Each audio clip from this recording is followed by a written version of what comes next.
안녕하세요. 음악이 영화를 만났을 때 진행의 JR입니다. 수학 공부를 포기한 학생들을 소위 수포자라고 하는데요. 수학이라는 학문은 정확하게 무엇인가 딱 맞아떨어지는 결론이 있는 것 같지만 사실은 아직도 증명되지 않은 명제들이 많다고 합니다.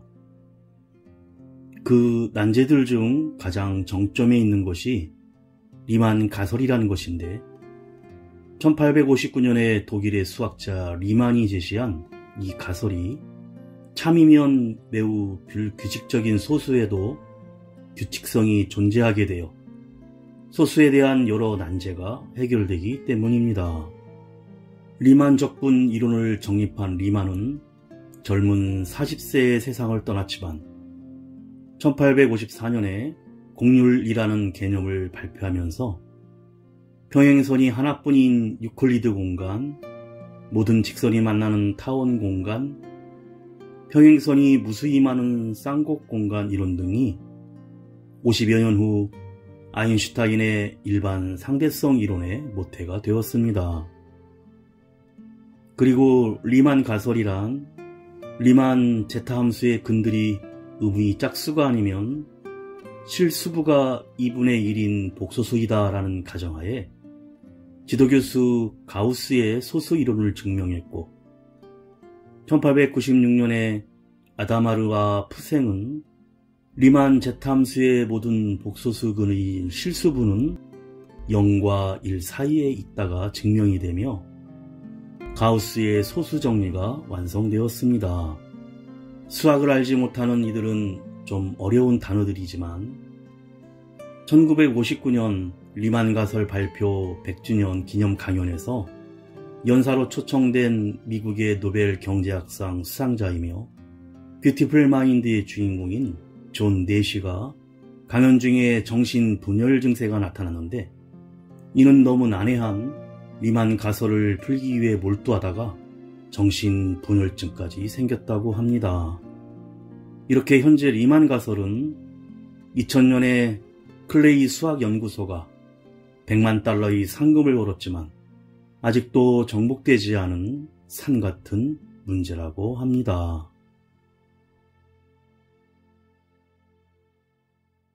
음악이 영화를 만났을 때 오늘 소개해드릴 영화는 지난 3월에 개봉한 한국 영화 이상한 나라의 수학자입니다. 학문의 자유를 갈망하며 탈북한 천재 수학자 이학성은 자신의 신분과 사연을 숨긴 채 상위 1%의 영계들이 모인 자사고의 경비원으로 살아가고 있습니다.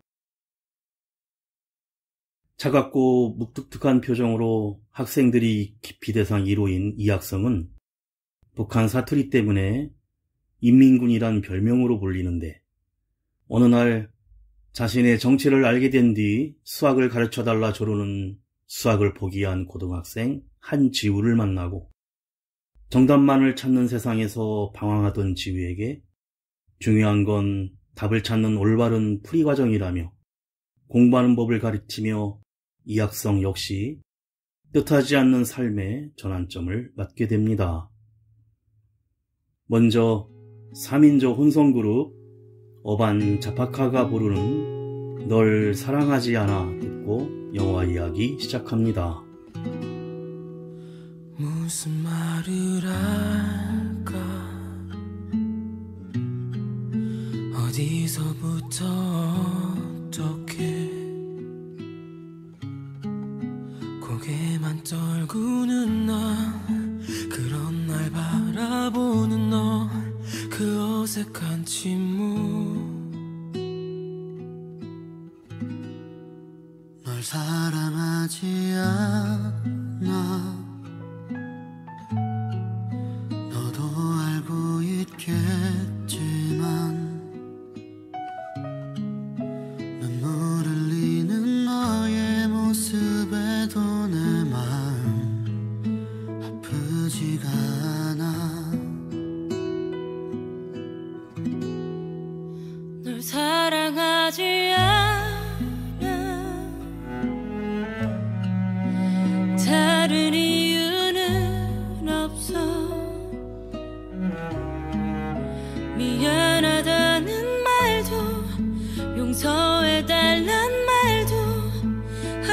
싶지 않아. 그냥 그게 전부야. 이게 내 진심인 거야. 널 사랑하지 않아.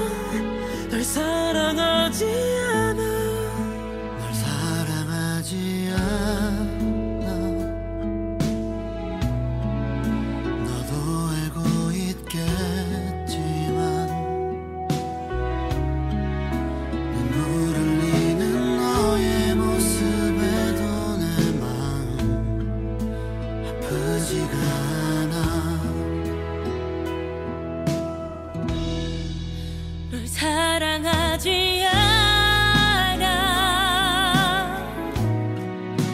다른 이유는 없어. 미안하다는 말도 용서해달란 말도 하고 싶지 않아. 그냥 그게 전부야. 이게 내 진심인 거야.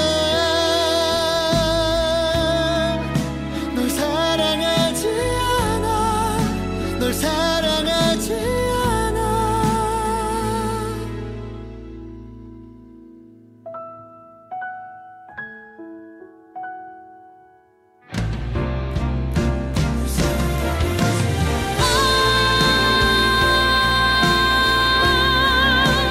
다른 이유는 없어.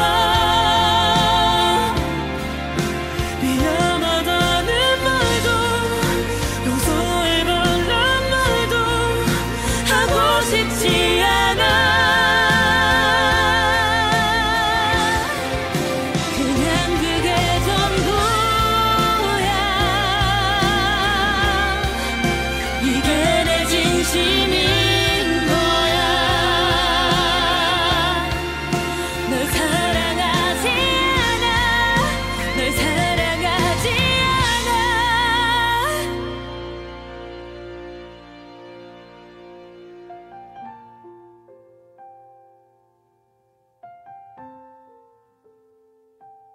영화는 요한 세바스찬 바흐의 묵직한 무반주 첼로곡이 흐르며 시작됩니다. 책상 앞에 수많은 수학 공식들을 연필로 노트 위에 써내려가다 이내 QED라는 증명 완료라고 마감을 합니다. 장면이 바뀌어 대한민국의 1%의 학생들이 모여있는 동훈고등학교의 아침이 시작되는데 100% 기숙사에서 생활하는 학생들은 아침을 먹기 위해 식당으로 모입니다. 하지만 고1 한지우는 213일이 지났지만 여전히 이곳이 낯설기만 하고 점점 더 낯설어 갑니다. 지우의 담임선생님은 수학 담당이었는데 고1에 고3의 수준까지 선 진도를 나가고 있고 다른 학생들처럼 과외를 하지 못하는 지우는 점수가 9등급으로 거의 수학을 포기, 즉 수포자 수준이었고 반 아이들은 수업 중 질문도 없었는데 몰라서 질문하지 못하는 지우와는 달리 이미 학원에서 다 배워왔기 때문이었습니다. 담임은 지우를 불러 수학 9등급임을 지적하며 내신을 생각해 일반고로 전학 가면 어떻겠냐며 어머니와 상의해보라고 합니다. 사실 지우는 경제적 사회 배려자 전형으로 입학한 것이었는데 중학교 성적은 우수했지만 경제적으로 어렵거나 한부모 가정에게 주어지는 입학 특례였습니다.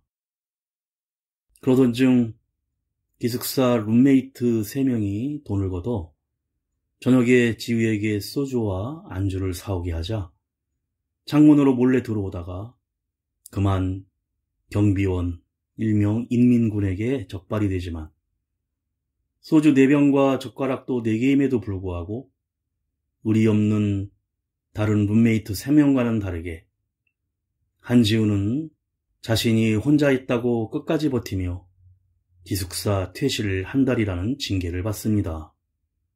하지만 10년 전 아버지를 먼저 하늘로 보내고 자사고에 다니는 지우를 자랑스럽게 생각하여 고생도 마다하지 않는 혼자 사는 어머니에게는 잠시 책을 가지러 왔다며 차마 털어놓지 못하고 짐을 챙겨 다시 학교로 돌아가게 됩니다. 가수 아이유가 부릅니다. 정거장.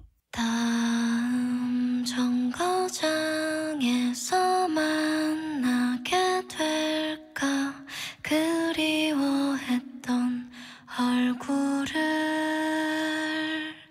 다음 바람불에는 만나게 될까 그리곤 했던 풍경을 해는 정해진 시간에 떨어지고 거리는 비어가는데 단 한 사람 어제와 같은 그 자리 떠날 줄을 모르네. 투둑 무심하게 빗줄기 세로로 내리고 빗금을 따라 무거운 한숨 떨어지는데 다음 정거장에서 만나게 될까 그리워했던 사람을 다음 바람불에는 만나게 될까 그리곤 했던 얼굴을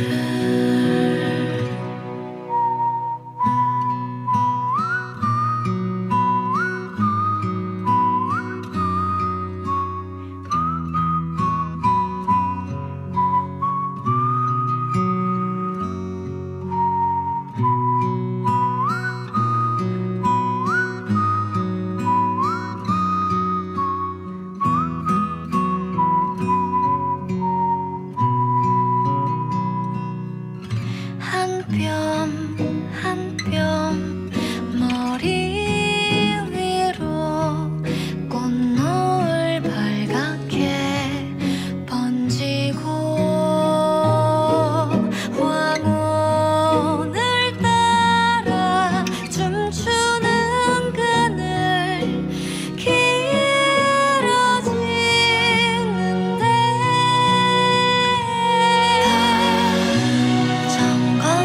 정거장에서 만나게 될까 그리워했던 바람을 다음 바람불에는 만나게 될까 그리곤 했던 기억을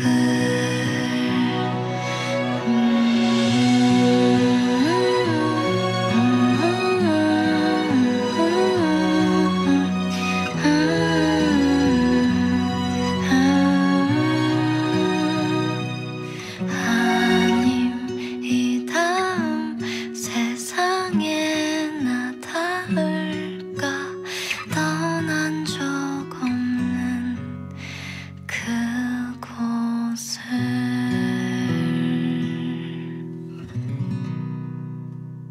학교로 돌아가는 길은 비까지 쏟아지고 몰래 들어가려 했던 과학관 지하 실험실은 굳게 잠겨 있어 문 옆에 숨어있던 지우는 경비 인민군에게 걸리게 되자 기숙사로 돌아가란 말에 아저씨 때문에 기숙사에서 퇴출됐고 집엔 부모님이 여행을 떠나 못 들어가고 다시 왔다고 변명을 합니다.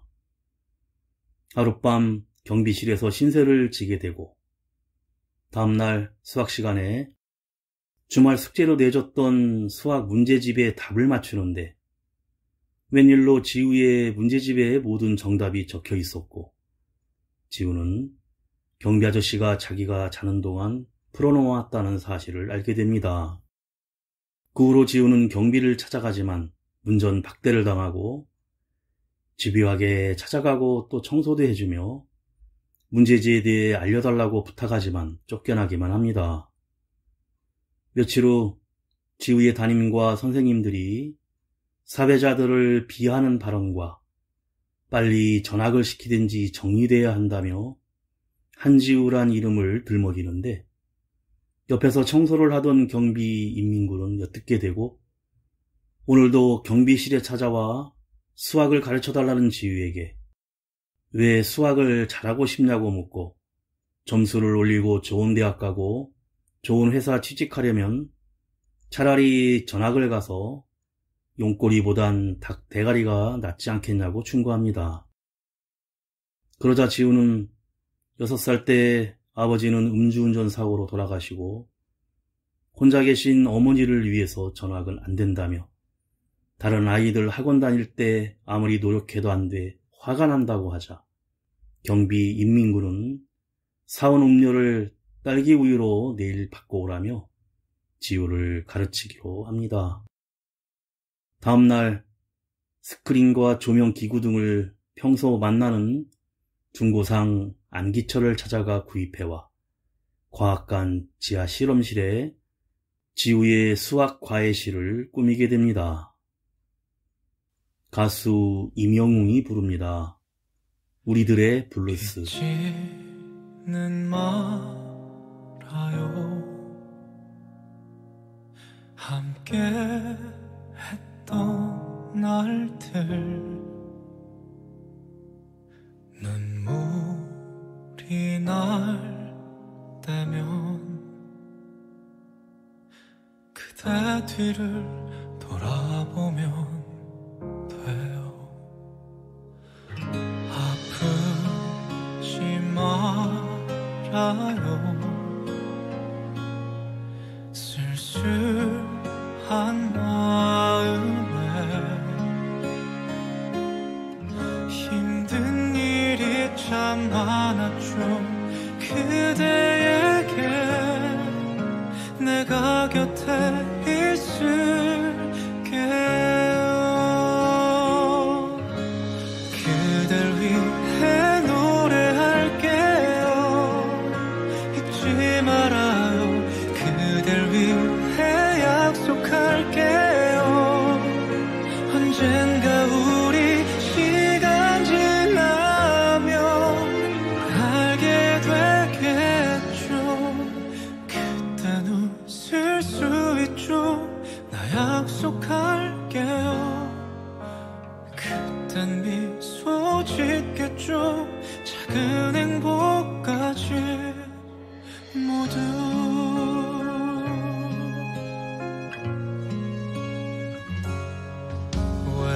외롭고 지칠 때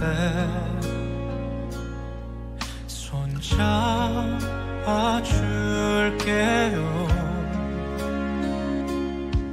슬픔이 짙어질 때면 위로해줄 그 한 사람이 될게요. 그대 부디 울지 말아요. 슬퍼 말아요. 그대에게 빛이 될게요. 언젠가 우리 시간 지나면 알게 되겠죠.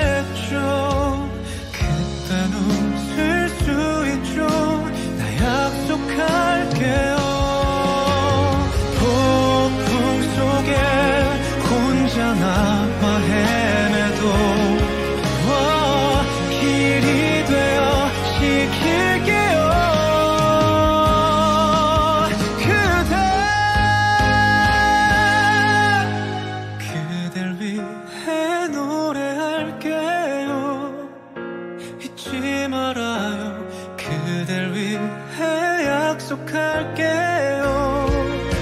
어두운 길을 밝게 비추는 그대의 빛이 될게요. 드디어 수학 과외가 시작되고 규칙 1. 수학 과외 비밀을 지킬 것. 규칙 2. 수학 이외의 질문은 하지 않기. 규칙 3. 수학은 가르치지만 점수나 성적은 관여 않는다는 세 가지에 합의를 합니다.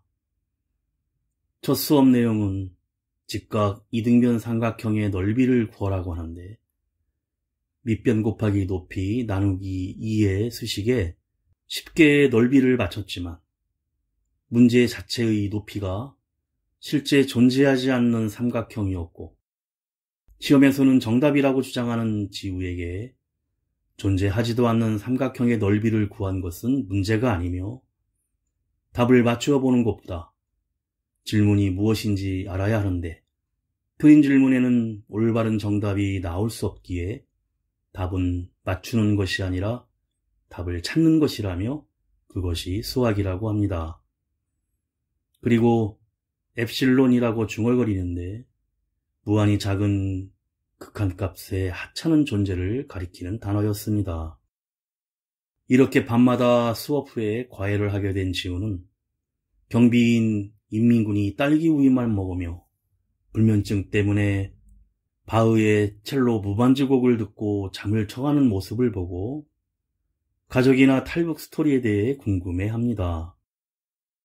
한편 기말 시험을 2달 후에 열리는 학교의 전통인 피타고라스 어워드 점수로 대신한다는 발표가 나고 여전히 별난 방법으로 수학을 배우는 지우는 루트 2에 대해 소수점 이하 38자리까지 계산한 리만에 대해서 듣거나 문제를 풀어 답을 내고 그 답이 맞는지 다시 풀어보는 등 시간이 지나 어느덧 한 달이 다 되어갑니다. 그런데 같이 사배자 전형으로 입학했던 친구가 일반고로 전학을 가버리고 부유한 집이지만 이혼으로 한부모 전형으로 입학한 보람이 자기도 같은 사배자라며 지우에게 다가서며 관심을 갖고 전학을 고민하는 지우에게 경비 인민군은 수학을 잘 하려면 용기가 필요하기에 포기하지 말고 증명해보라고 합니다. 어느 날 지우에게 관심을 보였던 보람에게 과학관 과외 현장을 들키게 되는데 이때 보람은 지우에게 자기가 좋아한다는 마음을 밝힙니다. 가수 린이 부릅니다. 알아요.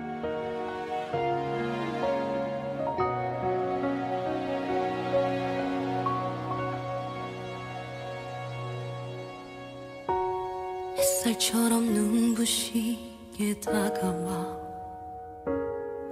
언제나 그렇듯 날 감싸주었죠. 그대가 웃어준다면 나도 웃게 되죠.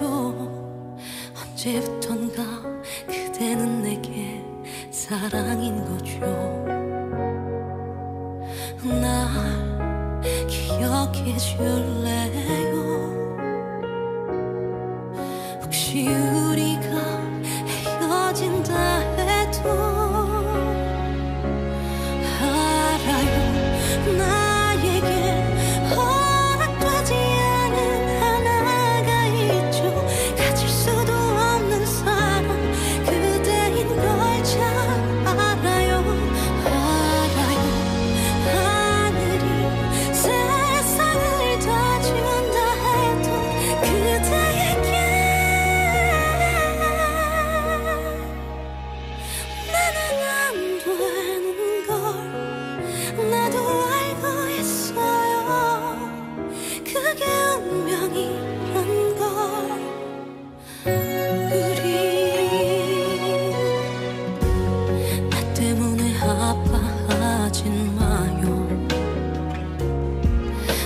언제나 그랬듯 날 걱정하겠죠.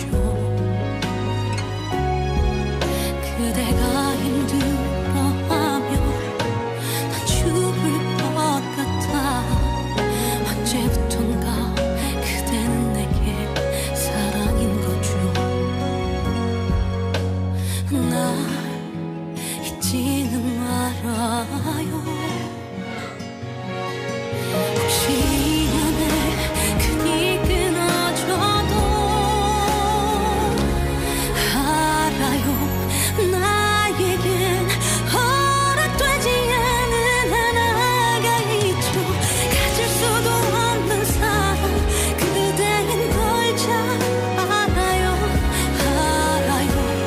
하늘이 세상을 떠준다 해도 그대에게 안 된다는 걸 이제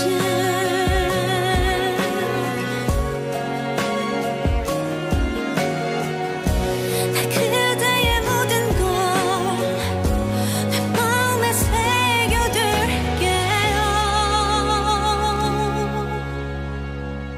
들려요.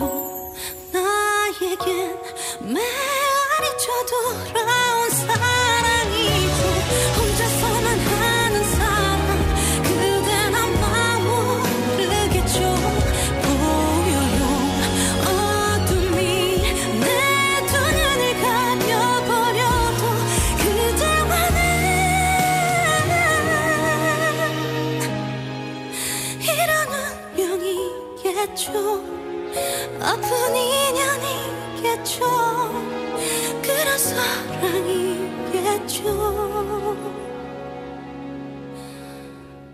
우리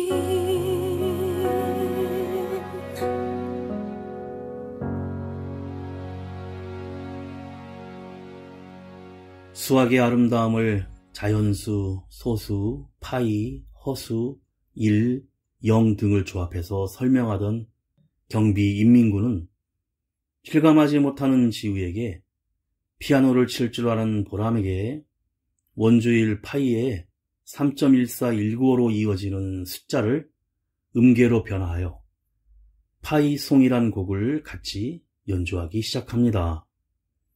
과학관 지하 실험실은 아름다운 곡으로 울려 퍼지고 연주가 끝나자 모두 박수를 치며 감탄합니다. 한편 수학 시간에 담임이 설명하던 문제의 답이 틀렸다며 지우가 문제를 풀기 시작하는데 담임은 출제자의 의도를 무시하고 답을 고르면 무조건 틀린 것이라며 문제가 틀렸다는 지우를 교실 밖으로 쫓아냅니다. 그러자 지우는 담임에게 전학은 안 가겠다고 단호하게 말합니다. 시험 전날 한 수학 논문을 핸드폰의 작은 화면으로 힘겹게 보는 경비 인민군에게 전산실에서 직접 출력한 두툼한 논문을 지우가 전달해주자 받고는 고마워합니다. 드디어 피타고라스 어워드 시험날 학생들이 긴장한 가운데 시험지를 봤는데 보람이가 문제를 받고는 울음을 터뜨리며 백지 시험지를 놔두고 교실을 나가버립니다. 지우는 시험을 망친 보람에게 계속 연락을 해보지만 전화를 받지 않고 시험이 끝나자 지우는 경비 인민군과 함께 음악회를 가게 되는데 바로 요한 세바스찬 바흐의 첼로 무반주곡 실현을 하는 대극장 연주회였고 눈물을 글썽이며 감동을 느낀 경비 인민군은 지우를 집으로 데려가 같이 저녁을 먹게 됩니다.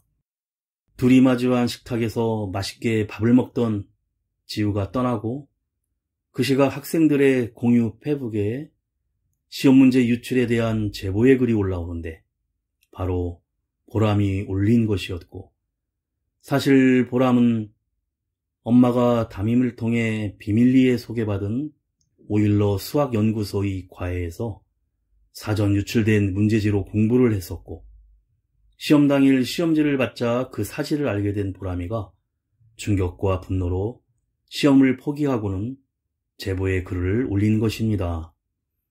학교에선 대책을 세우는데 교장은 입단속을 단단히 하라며 교육청 모르게 덮고 넘어가려고 합니다. 가수 나윤권이 부릅니다. 나였으면.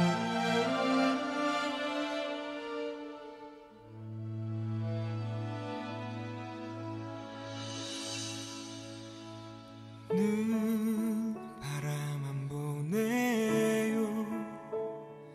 하루가 지나가고 또 하루가 지나도 그대 숨소리 그대 웃음소리 아직도 나를 흔들죠.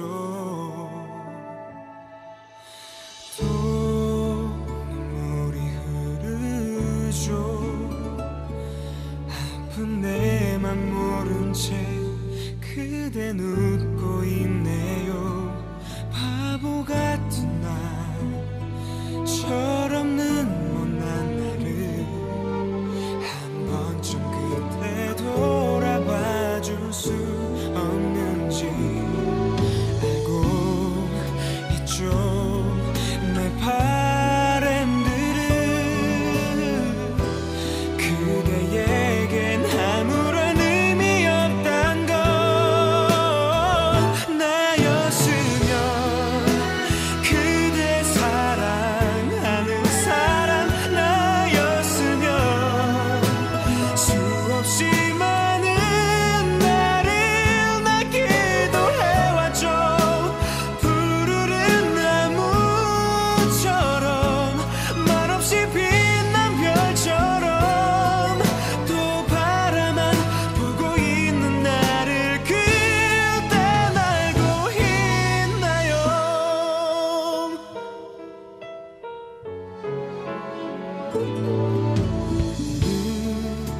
나 오늘 같지만 혼자 연습해왔던 사랑의 고백들도 슬픈 뒷모습 그저 오늘까지만 이런 내 맘은 모른 채 살아갈 테죠. 기다림이 잊혀짐보다 쉽다는 걸 슬프게 잘 알고 있죠. 나였으면 그대 사랑하는 사람 나였으면 수없이 많은 나를 낳기도 해왔죠. 푸르른 나무처럼 말없이 빛난 별처럼 또 바라만 보고 있는 나를 그댄 알고 있나요?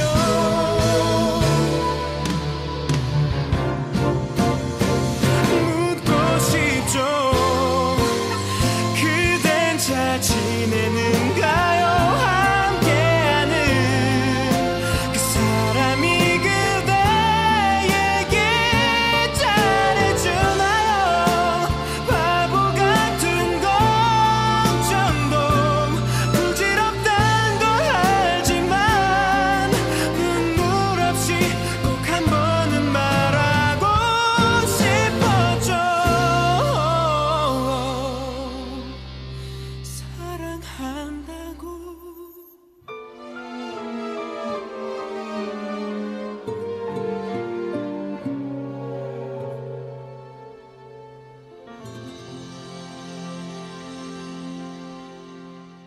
다음 날 대형 서점에서 같이 수학 서적을 사고 있던 지우와 경비 인민군은 공화국 최고의 천재 수학자 이학성 선생님을 여기서 뵙게 됐다며 반갑게 인사를 하는 달북 경제학과 교수 박필주를 만나게 되는데 지우를 보더니 태연이도 많이 컸다고 하자 본명이 이학성인 경비 인민군은 급하게 자리를 뜹니다. 한편 TV 뉴스에서는 수학계 최고의 난제인 리만 가설이 160년 만에 증명이 초읽기에 들어갔다며 외신에 북한의 이학성이라는 수학자라고 보도가 되고 지우가 급히 청소하고 있는 이학성에게 찾아가 그 사실을 알리자 절대 리만 가설과 자신에 대해 비밀을 지키라고 합니다.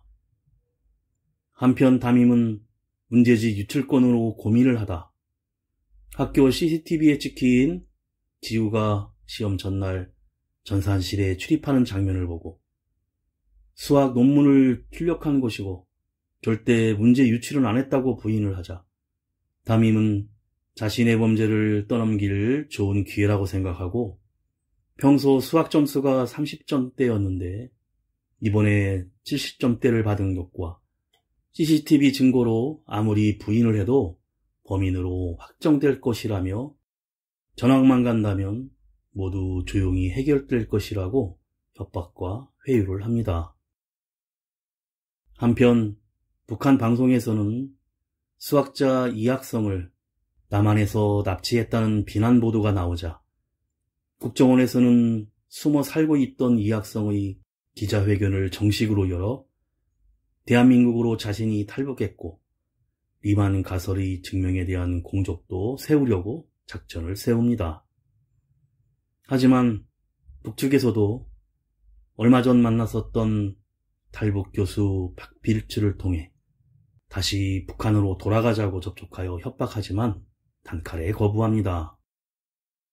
그리고 평소 친하게 지냈던 고물상 안기철이 찾아와 사실 자신은 국정원 직원이고 보호를 위해서 위장하고 있었다고 고백하고 기자회견을 권하지만 소리치고 거부하며 짐을 싸는데 마침 그 장면을 보고 듣던 지우는 자신에게도 막말을 하며 각자 갈 길을 가자며 떠나는 이학성에게 나에게 전학가지 말고 증명해보라고 하지 않았냐고 소리를 칩니다.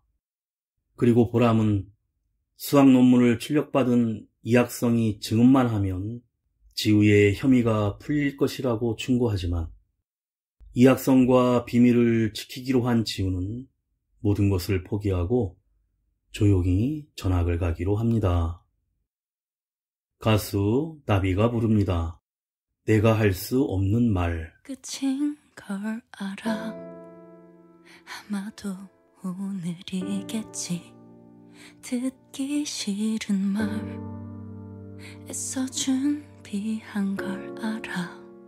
어쩌면 우린 서툰 시작이라고 바라만 봐야 아름다웠을 거라고.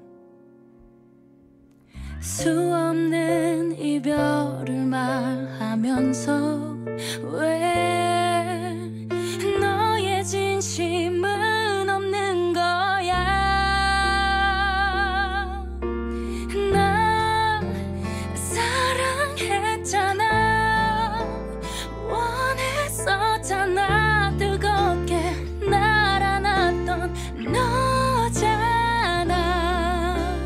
난 떠날 거라면 끝인 거라면 오늘이 가기 전에 말해줘.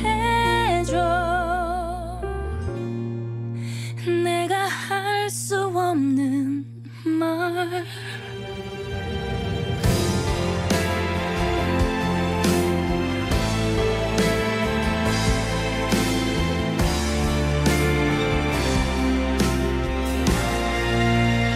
더 이상 너에게 의미 없는 걸 알아. 시간이 지나 또 후회할지도 몰라. 사랑했잖아. 수없이 말했었는데 믿었었는데 고작 이거야. 널 사랑했잖아. 원했었잖아. 뜨겁게 날 안았던 너잖아.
이렇게 떠나려는 이학성은 버스터미널에서 지우 또래의 학생들을 보다가 자신의 아들 태성을 떠올리는데 장면이 바뀌어 탈북 후 영화 첫 장면에서 보여주었던 리만가설의 증명 수식을 완성하고 QED 증명 완료를 마칩니다.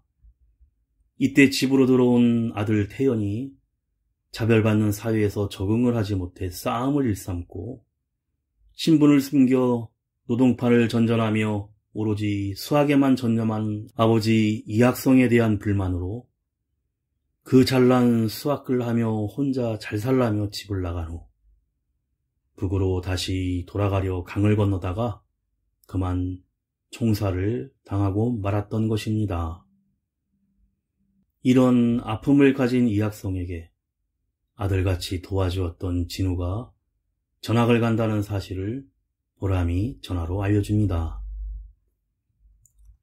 다음날 지우는 담임에게 전학 신청을 하고 짐을 싸서 기숙사를 떠나는데 급히 달려온 보람이가 지우를 끌고 그 시각 열리고 있는 피타고라스 어워드의 시상식에 참여하는데 심사를 맡은 오정남 교수가 진행을 하며 최근 핫 이슈인 리만 가설에 대한 얘기를 시작하는데 자신이 어렸을 때 세계 수학 경시대회에서 공동 수상했던 북한의 이학성이라는 수학자가 증명을 했다는 소개를 하는 순간 이학성이 행사장에 들어오자 학교의 경비였던 인민군이라고 알고 있던 학생들이 놀라고 이학성을 알아본 오정남 교수가 반갑게 맞이합니다. 단상에 서서 이 자리에 온 이유는 한지우란 친구 때문에 왔다며 출력해준 수학 논문을 보여주며 지우가 문제 유출 사건과는 결백함을 밝히고 이에 반발하는 담임 선생의 범죄 행위를 폭로합니다. 그리고 목숨 걸고 수학 때문에 탈북을 했는데 나만은 오로지 대학 가는 데 쓰이고 있는 현실과 아들을 잃은 슬픔을 얘기하며 지우가 자신과의 약속을 지키기 위해 자신의 미래를 포기한 것에 이기적인 자신이 너무 부끄럽고 지우에게 미안하다는 말로 끝을 맺습니다. 모든 시험은 무효가 되고 이때 국정원 직원 안기철이 밖에서 기다리고 있었는데 위치 추적이 되던 이학성의 핸드폰을 밖으로 던져버리고 여권과 프랑스행 비행기표를 넘겨줍니다. 이학성은 세계 수학경시 때 받은 만년필과 리만 가설 증명 초고를 지우에게 남기는데 3년 후 지우와 몇 명의 대학생들이 유명한 독일의 오버볼파의 수학연구소를 방문하고 거기에서 연구 중인 이학성과 지우가 반갑게 제외해 같이 수학 공식을 토론하는 장면으로 영화가 끝이 납니다. 그리고 The End 대신 QED 증명 완료 자막으로 마무리됩니다.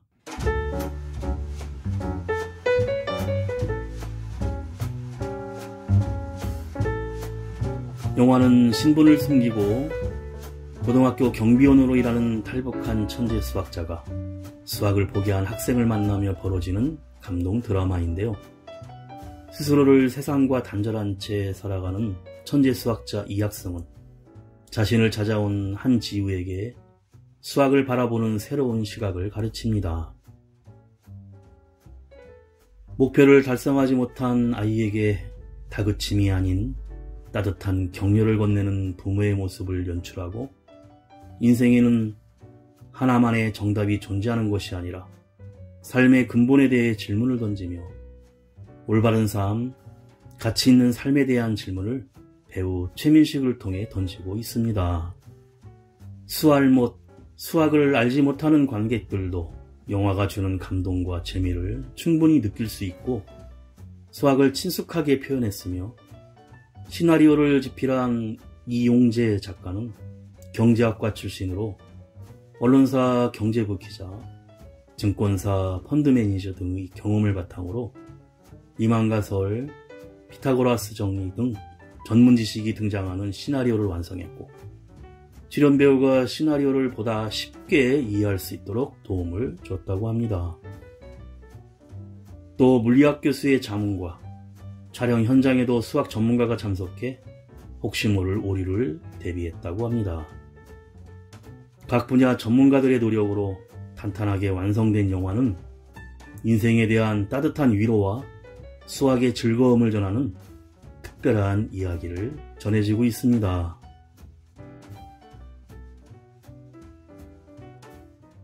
음악이 영화를 만났을 때 오늘 소개드린 한국 영화 이상한 나라의 수학자였는데요.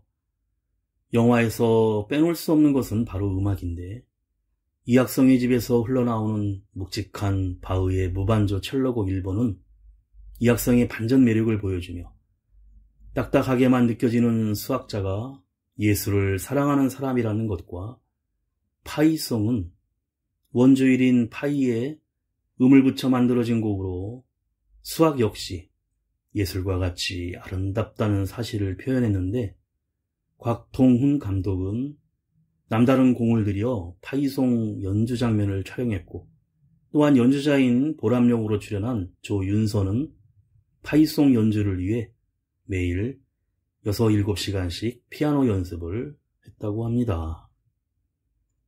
마지막으로 데뷔 당시 어깨에 앵무새를 얹고 나와 화제가 되었고, 바로 그 앵무새의 이름이 얀이었는데, 가수 얀이 부르는 널 보내고 드리며 인사드립니다. 지금까지 JR이었습니다. 오늘도 인생을 영화처럼. 처음 우리 떠난 너를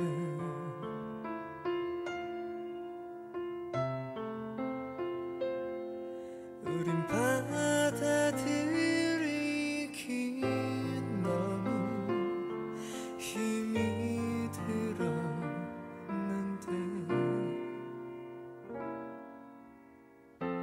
결국 우린 이렇게 숨쉬며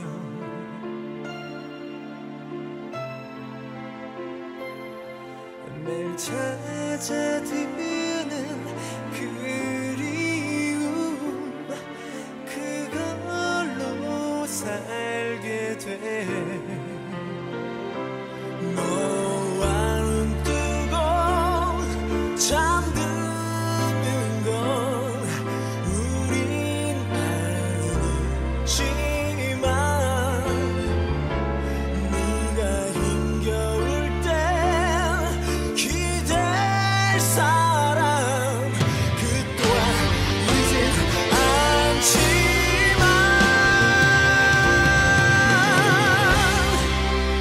나는 오늘도 슬프지 않아. 너에게 하루만큼 간 거야. 그래, 다른 세상에서도 우린 또 만날 거야. 우린 또 만날 거야.